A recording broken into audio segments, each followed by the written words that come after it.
అక్కి mummy sambar rice అబ్బా mummy sambar rice నాకు వద్దా?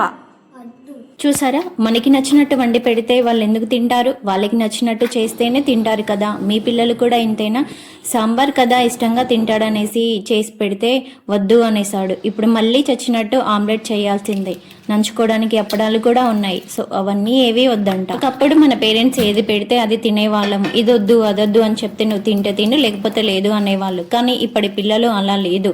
వాళ్ళకి నచ్చినట్టు చేయాల్సిందే. ప్రేమ వాళ్ళు తినకుంటే మనం ఊరుకోం కదా. వాళ్ళకి నచ్చినట్టు ఏదైనా చేసి పెడితే వాళ్ళు తింటేనే మన మనసు ప్రశాంతంగా ఉంటుంది కదా. ఇంతకీ మీ ఇంట్లో కూడా ఇలా ఉన్నారా? కామెంట్ సెక్షన్ లో కామెంట్ చేయండి. చూడండి మా కిరైలా లొట్టలు వేసుకొని తినేస్తాడు. అక్కి మమ్మీ ఇగో ఆమ్లెట్ చేసిన. మమ్మీ సాంబార్ ఆమ్లెట్ రైస్ బాగుంటుంది కదా.